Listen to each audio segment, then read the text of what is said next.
They called her barren. They said she was cursed. Her husband believed them. Once upon a time, there was a woman whose name people were ashamed to mention, not because she was evil, not because she was cruel, but because, in the eyes of the community, she carried what many saw as the worst thing a wife could fail at: not having children. For 7 years, Sarah walked the streets of her town with her head held high, pretending not to hear the whispers. 7 years of marriage to Marcus, the man she had loved since she was 18.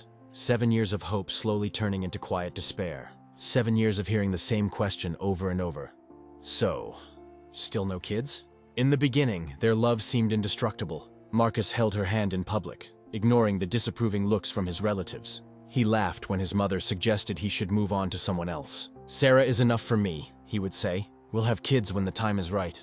But time has a cruel way of eroding even the most sincere promises. Gradually, Marcus began to distance himself in public. He stopped defending her when his family made hurtful comments at family dinners. He started staying out late, making excuses about work and meetings. And Sarah, who could read every shift in his voice, every moment he looked away, knew exactly what was happening. She was losing him. Not to another woman, at least not yet. She was losing him to something far worse: judgment. The constant pressure from people around them. The unspoken expectation that being childless was somehow a personal failure. It was on a Tuesday that everything fell apart. Sarah remembered every detail of that day. The sun was shining. She had cooked Marcus's favorite meal, a desperate attempt to win back his attention. But when he came home, he wasn't alone. His father, his uncles, the family patriarch. They sat in the living room like a tribunal, their faces grim and unyielding. No one touched the food she had prepared. No one looked her in the eye. "Sarah," the patriarch began, his voice careful and measured, "you know why we're here." She knew. She'd known this was coming. "We've consulted doctors," he continued. "We've looked into your medical history. But it's clear, the problem is with you. You can't give Marcus children. You're preventing him from having the family he deserves." The words hit her like a physical blow. She looked at Marcus, searching for some sign of support, some pushback. But he just stared at the floor, his hands clenched, his jaw locked. "That's not true," Sarah whispered, her voice breaking. "I can have children. I know I can." 7 years, said Marcus's uncle, his voice sharp and unforgiving. 7 years and nothing. No pregnancy, not even a scare. The facts speak for themselves. "Marcus," she turned to her husband, tears finally spilling over. "You know I love you. Please don't let them do this." For the first time that awful night, Marcus looked up to meet her eyes. And what Sarah saw there shattered her. Surrender, defeat, and worse relief. "It's better this way," he said quietly. "Sarah, you're a good person, but I need a family. I need kids. This is nothing personal. Nothing personal." As if 7 years of marriage could be thrown away like a bad business deal. As if everything they'd built together could just be erased because of one thing. "You'll receive fair compensation," the patriarch added. "Marcus wants to be fair with you. You won't be left with nothing." But Sarah could barely hear him. Her world was falling apart, piece by piece. The home they'd built together. The life they'd planned. The dreams she'd held onto, night after night. Of kids who would fill their house with laughter. Everything falling apart. The divorce happened quickly. The paperwork was done in days. In that world, when a marriage didn't produce kids, it was the woman's fault that was just assumed. And fighting it was impossible when everyone around you had already made up their mind. Sarah signed the papers with shaking hands. She took the envelope of money Marcus gave her without looking at him. She packed her few belongings into a single suitcase. And then, on a gray morning, she walked out the front door for the last time. The community was watching. Not literally, of course, but Sarah felt like everyone was watching as she walked down the main street. She saw people peeking out from behind their curtains. She heard conversations stop the moment she passed. Some women looked at her with pity, others with barely hidden satisfaction. After all, Sarah's failure made them feel better about themselves. Proof they'd made the right choices. Proof their marriages were stable. Marcus's sister was there, her eyes bright with mean satisfaction. "I always said," she whispered loud enough for Sarah to hear, "I always said she wasn't right for our family." Sarah didn't respond. She knew some fights couldn't be won with words. She kept walking, each step taking her away from the only life she'd known, away from who she thought she was, away from everything she'd built. Her best friend Michelle caught up with her at the edge of town. "Where are you going?" Michelle asked, tears streaming down her face.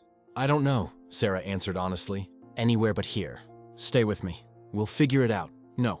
Sarah shook her head. "Your family can't be connected to this. Not now. I'm tainted, Michelle. Anyone who stands by me gets dragged down too." "That's not right." "No, but it's how it works." They held each other for a long moment, two women heading in completely different directions. Then Sarah stepped back, wiping her eyes with her hand. "When you come back," Michelle whispered, "come back with a story that'll shut all of them up." Sarah tried to smile but couldn't. All she felt was pain, shame, the crushing sense that there was something fundamentally wrong with her. But as she walked, something shifted inside her. It started small, just a flicker of heat in her chest. It wasn't hope. It was something harder, something sharper. Anger. Not the kind that explodes, but the cold, steady kind that burns like fuel. The kind that says, "You're wrong about me, and I'll prove it." Sarah didn't know how she'd do it. She had no plan, no real savings, no job experience, nothing. But she had something they couldn't take. Untapped strength. Willpower that had never been truly tested, until now. She bought a bus ticket to the capital. She had a distant aunt there who might let her stay temporarily. But Sarah wasn't thinking about comfort. She was thinking about surviving, about reinvention, about coming back completely changed. As the bus pulled out of the station, she looked back one last time at the town that had thrown her away. The familiar streets, the houses she'd known her whole life, the market where she'd shopped every week. It all looked smaller now, not important anymore. "They'll forget about me," she whispered to the window, her breath fogging the glass. "But that's okay. When I come back," she didn't finish the thought. She didn't have to. In that moment, sitting alone on a crowded bus with everything she owned in one suitcase, Sarah made herself a promise. She had no idea it would take 5 years. No idea what was coming. The struggles, the chances, the impossible decisions, the things that would change her life. All she knew was they'd called her broken. They'd said she was cursed. Her husband had believed them. But they didn't know something about her. Something invisible but absolute. Strength that had never been required. Potential that had never been unleashed. A woman who was about to become something they could never imagine. 5 years later, the town had moved on, but the world beyond was about to remember her name. The city had changed. The country had changed. And the woman walking through Dubai was completely different. No one from her past would recognize Rebecca now. Gone was the broken woman who'd left home with nothing but a suitcase. In her place was a businesswoman running deals in executive suites with a view of the skyline. But how'd she get there? That was a story Rebecca kept private. She didn't talk about sleeping in shelters those first months. She didn't mention working cleaning jobs just to eat. She never told people how she taught herself English from YouTube videos at the library, or how she convinced investors to take a chance on her when all she had was an idea and sheer determination. What people saw was the finished product. A polished woman in expensive suits. A businesswoman whose name was getting known in the right circles. An investor whose moves actually mattered. She'd built it all quietly, step by step, deal by deal. Every night turning her pain into purpose, her shame into drive. Rebecca's company took up 3 floors in one of Dubai's most expensive buildings. State-of-the-art tech. People from everywhere. Clients that made headlines. But underneath it all, something stayed hidden. A sadness that all her success couldn't touch. An emptiness that all the money in the world couldn't fill. Until he walked in. The meeting was scheduled for 3 p.m. Rebecca was going over numbers when her assistant said he'd arrived. David Kane entered like he owned the room. The confidence of someone who'd built an empire. Billionaire. Major investor. One of the most powerful men in the region. But that wasn't what caught her attention first. It was how he looked at her. Not with the usual dismissal she'd gotten from men. Not like she was some curiosity, a woman who'd managed to be successful. How interesting. He looked at her like she was his equal. "Your numbers are impressive," David said, sitting across the table. "But I didn't come for that." Rebecca raised an eyebrow. "No? I came because in 5 years you've done what takes most people 2 decades. And you did it alone, no family money, no connections, nothing. That tells me everything I need to know about you." His voice was sincere. And there was something else. Interest.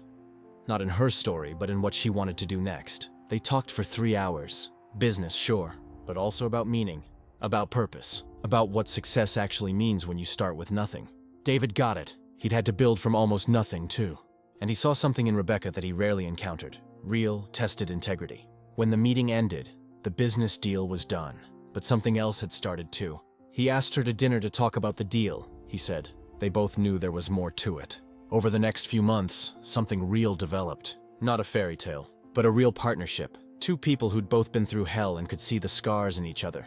David didn't push about Rebecca's past. He gave her time. When she finally told him parts of her story, he didn't feel sorry for her. He was actually impressed. "You took the worst situation and turned it into something incredible," he said one night, holding her hand as they walked by the water. "That's not just survival. That's magic." Meanwhile, hundreds of miles away, in the town Rebecca had left behind, something else was happening. Marcus, the man who'd thrown her out of his life and called her broken, was facing some hard truths. 2 years married to his new wife, 2 years trying, still no kids. His family who'd mocked Rebecca were now making comments about his new wife. The same cruel whispers, the same judgments. Maybe the problem wasn't her, Marcus's mother said at dinner. Maybe it's you. Marcus put his fork down hard enough to crack it. And it wasn't just about that. His business was falling apart. The family business that went back generations was failing. Bad decisions, mounting debt, people losing respect for him. The same relatives who'd cheered when he divorced Rebecca now turned away from him at social events. He was stupid to let her go, people said. That woman was the best thing that ever happened to him. Now look, everything's falling apart. Marcus heard these things and felt something he'd never expected. Regret. But regret can't undo what's already been broken. Back in Dubai, Rebecca's life hit a new milestone. The deal she'd made with David went through big. In just 6 months, they doubled the company's value. She wasn't just successful anymore. She was seriously wealthy. But that's not what changed everything. It was what David asked one night in March, kneeling on a private balcony with the city lights spread out below them. "Rebecca," he said, holding out a box, "you taught me that true strength is quiet. It just keeps going. Marry me. Not because you need me, but because you want me here." Rebecca's eyes filled with tears. For the first time in a long time, they weren't tears of pain. "Yes," she said. The ring he put on her finger cost more than everything Marcus's family owned combined. But that's not why her heart was pounding. It was the way David looked at her. Like she was valuable, like she was whole, like she was exactly right, just as she was. 2 weeks later, Rebecca walked into a high-end fertility clinic. The kind of place where the wealthy go, the kind that costs serious money. The doctor, a woman in her 50s with a gentle manner, went over the test results. "You're completely healthy," the doctor said, smiling. "There's nothing wrong with your fertility." There never was. Rebecca already knew it, deep down. She'd always known. But hearing a doctor actually say it, backed up by science and evidence, hit different. All the money and success in the world couldn't compare to hearing those words. "Then why?" Rebecca asked quietly. "Why didn't it happen with him?" The doctor set down the folder and looked at her directly. "You'd be surprised how much stress and trauma affect your body's ability to conceive," she explained. "Real emotional damage, living in a toxic situation, constant fear, it all shuts things down. Your body was actually smart. It was protecting you." She paused to let that sink in. Your body wasn't broken. It was just keeping you safe. Something finally released inside Rebecca. The shame she'd been carrying the last piece, hidden under all her success, just let go. She was never broken. Never. Rebecca held David's hand tight as they walked into the ultrasound room. The temperature was cool, but she felt flushed anyway. Nerves, anxiety, hope, all swirling together, making her take slow, deep breaths. "You okay?" he asked, squeezing her hand. She nodded, but her face said something different. How many times had she been in offices like this? How many times had she heard, "I'm sorry, we can't find anything that would explain"? Those words had haunted her for years. The shame, the rejection. The doctor smiled warmly. "Let's get a look at what's going on. This shouldn't take long." Rebecca lay back on the table, the paper crinkling as she settled herself. The ultrasound gel was cold, but not as cold as the memory that flashed through her mind. His words. "You're not even a real woman if you can't have kids." David stayed right beside her the whole time, holding her hand. He didn't know every detail of what she'd been through, but he knew enough. He knew she carried wounds that most people couldn't see. The doctor moved the transducer slowly across her stomach, eyes locked on the screen. Minutes stretched by. The room was silent, heavy, like waiting. Then the doctor stopped. Her eyes widened just slightly before she caught herself. But Rebecca saw it. That moment of surprise. "What?" Rebecca's voice came out too sharp. "What's wrong?" The doctor turned the monitor toward them, and her smile was genuine, almost radiant. "Wrong? No, nothing's wrong. Actually..." She paused, savoring the moment. "You're pregnant." Time stopped. Pregnant. The word hit her like lightning, echoing in the corners of her mind where shame had lived for so long. Pregnant. After being told she was broken.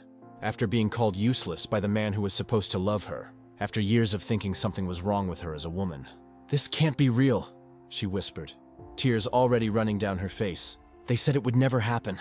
"Actually," the doctor interrupted gently, typing on the machine, "there's something else." How could there be anything else? How was any of this even possible? The doctor took a breath, like she needed a second to process this herself. "You're not just pregnant. There are five babies." The number was too much. Too big to even fit in her head, like trying to hold the ocean. Her tears came faster, flowing freely. "5," she repeated, voice shaking. "You're saying there are 5? Quintuplets."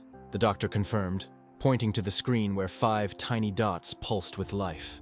5 separate perfect little hearts. 1, 2, 3, 4, 5. All healthy. She couldn't look away. 5 lives. 5 tiny hearts beating. The woman they'd called broken was carrying 5 miracles. David next to her made a sound between laughing and crying. 5? He said, almost in shock. How is that even possible? 5! The doctor sat down in front of her, making direct eye contact. I need to tell you something really important, she said, her voice serious and kind. You were never infertile. The words hit like a physical blow. Wait, here's the thing, the doctor explained, leaning forward. Fertility isn't just about individual biology. It's about how 2 people work together. Their chemistry. What clicks for one couple might not work for another. Your body is completely capable of getting pregnant and having babies. It always was. She was never broken, never. Years of shame. Years of being treated like trash. Years of people talking about her. Pitying looks. Cruel words that made her question if she was even a real woman. All of it based on a lie. A lie that wasn't even hers, but one that everybody believed. It wasn't me, she said, almost to herself. I was never the problem. No, the doctor said quietly. You weren't. That's when the real tears came. Not quiet tears, but deep body-shaking sobs. David pulled her against him, holding her while years of pain finally came pouring out. You're perfect, he whispered. You always were, and now I get to show you that. Perfect. A word no man had ever said to her. A word they'd replaced with broken, defective, not good enough. But sitting in that office with 5 heartbeats on the monitor, the truth was impossible to deny, and she thought about him. Her ex-husband, the man who'd said those words that ruined her. You can't even give me kids? What good are you? He'd said it like it was some scientific fact, but he'd been completely wrong. And there was proof, living proof. Not one piece of evidence that he was wrong, but 5. 5 tiny miracles. Not even fully formed yet, but already proving that everything they'd said about her was a lie. Over the next few weeks, they started planning. Not just for the babies coming, but for the wedding too. David didn't want to wait. Why would we? He'd asked. Why not just be happy? And Rebecca didn't have a good reason to argue. David moved in circles where word traveled fast. The kind of people who could turn a dinner conversation into a news story overnight. He didn't keep quiet about it. He talked openly about the 5 babies coming, about how incredible Rebecca was, about the wedding they were planning. Word spread like it always does. His inner circle first. Rich business people, society types, people with connections reaching all over the city. Did you hear? They'd ask each other. He's getting married. She's having quintuplets. Can you imagine? Then gossip filtered through the usual channels. Someone knew someone who knew someone. Cousins with connections. The social network doing its thing. And eventually the word got back to the small town where it all started. The community that had watched her marry years ago. The one that had whispered when the kids didn't happen. The same people who'd quietly cheered when Marcus threw her away. You hear about that woman? One neighbor said to another while doing laundry. The one who got divorced? Apparently she's marrying some rich guy. And she's pregnant. Pregnant? The other said, surprised. But I thought she couldn't. Yeah, no. And it's not just one baby. 5. 5. The number spread through coffee klatches, family dinners, phone calls between friends. 5. The woman they'd all judged was carrying 5 babies, and in one particular apartment, a man heard his ex-wife's name for the first time in years. Marcus was having coffee when his mom casually mentioned it like it was just gossip. You know, that ex-wife of yours, the one you said was broken, looks like she's marrying some rich guy. She's pregnant too, with 5 babies. His coffee cup froze halfway to his mouth. Sorry, what? Honest to God, his mom said, not picking up on how he'd gone pale. I heard from someone whose cousin works at a hotel where they stay sometimes. 5 babies. 5. Can you imagine? After all those years with you, nothing. Now this guy, and boom, 5. He put the cup down harder than he meant to. Coffee spilled everywhere. 5 babies. The woman he'd rejected told her she was useless. Blamed for everything, was pregnant with 5 babies. You're absolutely sure? It's her? He asked, his voice sounding strange to his own ears. Same woman, his mother said. And supposedly the wedding's going to be huge. I mean, really big. Everyone's going to be talking about it. He just sat there, trying to process it. All those years he'd been certain she was the problem, that getting rid of her had been the right move. But now that certainty was cracking apart like ice under too much pressure. If she was pregnant with 5 babies, then she'd never been the problem. He'd been the one who was broken. And then, the wedding day came. The venue was a private island overlooking the water. International guests, press everywhere. It was as fancy as any royal wedding. When Rebecca walked in, pregnant and glowing in a custom dress that made her look powerful and beautiful at the same time, nobody was thinking about the money or the show. They saw her, a woman who moved like she'd already been through a war and won, who carried herself with a confidence no amount of money can buy, who was complete not because there was a man with her, but because she'd finally understood her own value. David was waiting at the altar, his eyes full of love and respect. The kind of love that wasn't about what someone could do for you, but about who they actually were. "I love you," he said in his vows, his voice clear above the ocean sounds. "Not because you had to overcome something, but because it showed me who you are. You are real, tested, real strength, and I'm honored to be here with you." Some people from Rebecca's old town had come. A few had been invited. Others just showed up to see. And what they saw was undeniable. The woman they'd all called broken was marrying a billionaire and carrying 5 babies. A man who loved her exactly for who she was. During the party, they put the ultrasound images on giant screens. 5 beating hearts. 5 healthy babies. 5 pieces of evidence proving everything they'd said about her was wrong. Marcus was there too. He'd been invited. People thought he should come out of respect. When her ultrasound images showed up on the screens, his face broke. The reality of how badly he'd messed up hit him all at once. Then she noticed him. Her heart jumped, but not in fear. Something like understanding, actually. "Marcus," he started, his voice thick with emotion. I'm sorry. I was wrong about you. You were always..." She held up a hand, stopping him gently. "I forgave you years ago," she said, her voice steady and kind. "Not for you, for me. So I could live without carrying that anger." She paused. "But that's it. We took different paths, and we both got what we earned."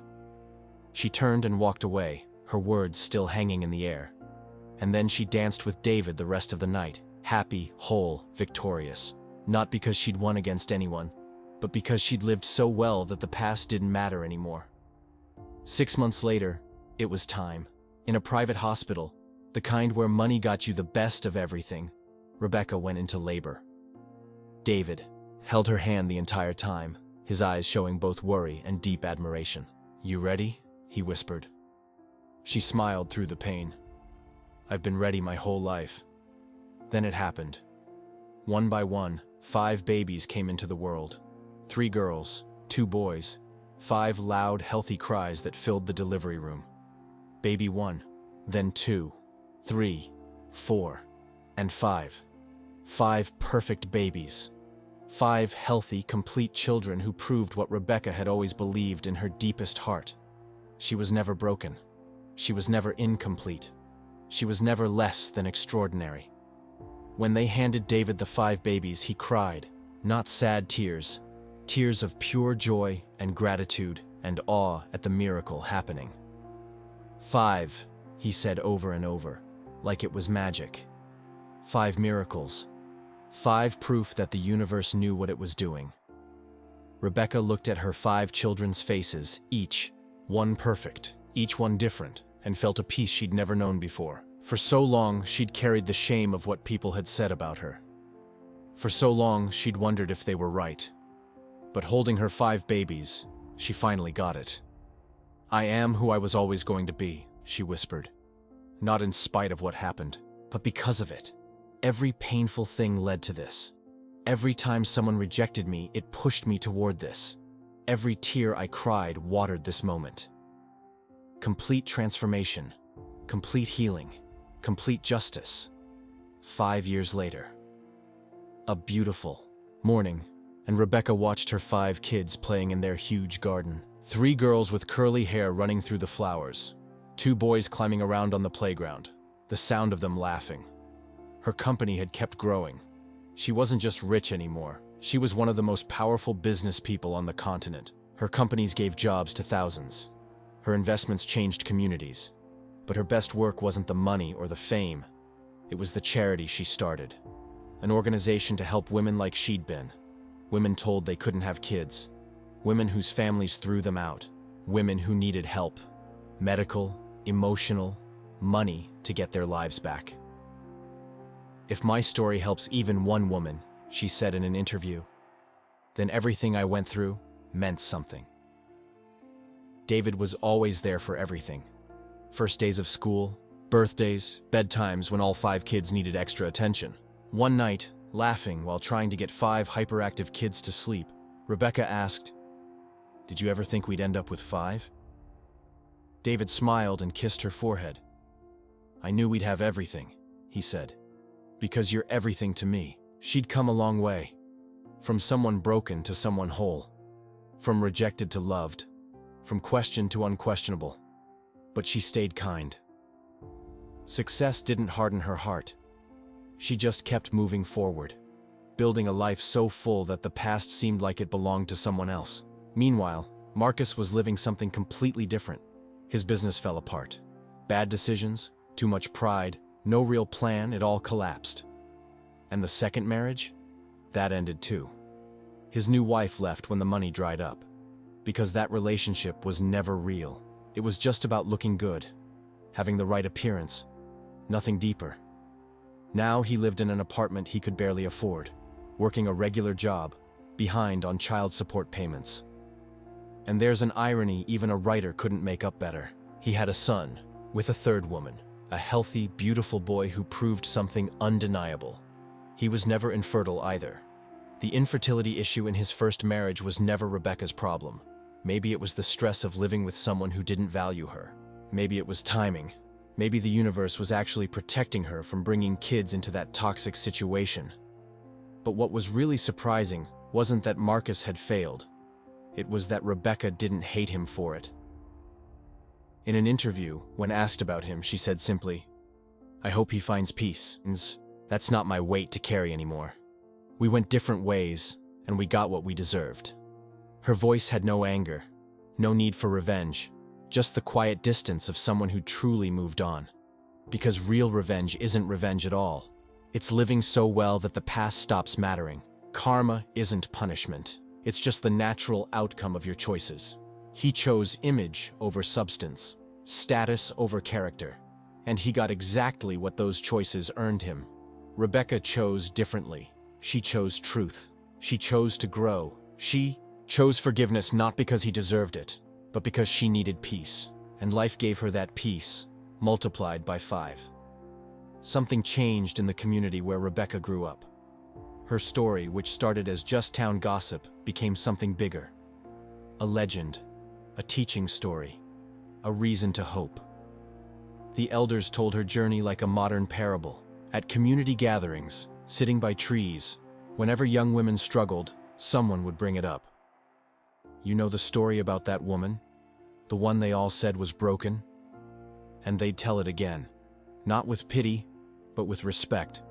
She wasn't just a woman anymore. She was an example, proof that your value as a person doesn't change based on circumstances. The whole community shifted. Women with fertility problems got more support now, less judgment, more understanding that a person's worth has nothing to do with whether they can have kids. The elders told the young people, "Don't decide someone's value based on what you see right now. People who seem worthless today might come back as powerful forces tomorrow." Her legacy wasn't just her 5 kids or her money.